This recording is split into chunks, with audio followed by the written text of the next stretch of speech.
पुराने ज़माने में एक मखसूस ग्रोह होता था जो लोगों को बेवकूफ़ बनाकर उनसे माल बटोरता था। उन लोगों को ठग कहा जाता था। एक कहानी उन्हीं ठगों की है कि एक देहाती अपना खरीदा हुआ बकरा लेकर घर जा रहा था कि 4 ठगों ने उसे ठगने का मंसूबा बना लिया। चारों ठग रास्ते में मुख्तलिफ जगहों पर खड़े हो गए। जब देहाती कुछ दूर चला तो पहले ठग ने उससे पूछा, भाई ये कुत्ता कहाँ लेकर जा रहे हो? देहाती ने गुस्से से उसे देखा और कहा कि ये बकरा है, कुत्ता नहीं। देहाती ने उसे झड़क कर चलना शुरू कर दिया। थोड़ी दूर चलने के बाद दूसरे ठग ने उसे रोका और कहा, यार ये कुत्ता तो खूबसूरत है, कितने का खरीदा? देहाती ने उसे भी झड़क कर आगे बढ़ना शुरू किया, लेकिन अब उसके दिल में थोड़ा सा शक पैदा होने लगा। तीसरा ठग जब सामने आया तो उसने भी यही सवाल किया, जनाब ये कुत्ता कहाँ से खरीदा? अब देहाती को शक होने लगा कि कहीं वाकई उसने बकरा नहीं बल्कि कुत्ता खरीद लिया है। शशोपंज में मुब्तला वो देहाती अपनी मंजिल की तरफ चलता रहा कि चौथा ठग सामने आ गया। उसने आते ही आखिरी वार किया और कहा,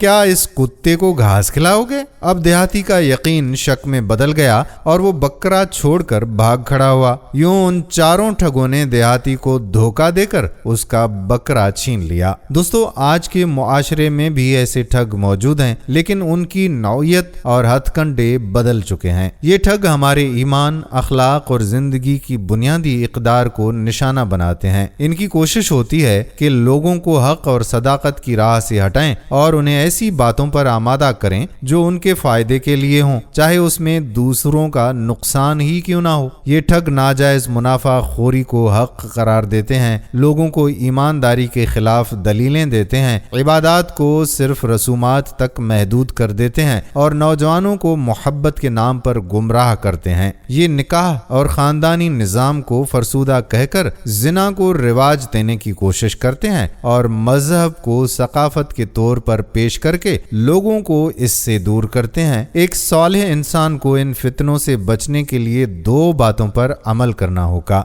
नंबर 1, हक व बातिल को अवाम की राय के बजाय वही और मुसल्लमा अखलाकी उसूलों की रोशनी में पहचाने। नंबर 2, इन जदीद दौर के ठगों को पहचाने और इनके कहे को बगैर सोचे समझे कबूल ना करें, वरना हमारा हाल भी उस देहाती की तरह होगा जिसने अपने बकरे को कुत्ता समझकर छोड़ दिया। याद रखें कि हर दौर के ठग अपने हरबे बदल लेते हैं, मगर हमारी बसीरत और ईमान की मजबूती ही हमें उनके फरेब से बचा सकती है। अल्लाह से दुआ है कि अल्लाह पाक हमारे ईमान की हिफाजत फरमाए और सिरात मुस्तकीम पर चलने की कामिल तौफीक अता फरमाए। आमीन। वीडियो पसंद आई हो तो शेयर जरूर कर दें। आने वाली वीडियो तक अपने मेज़बान कादिर बख्श कल्होड़ो को इजाज़त दीजिए। फी अमानुल्लाह।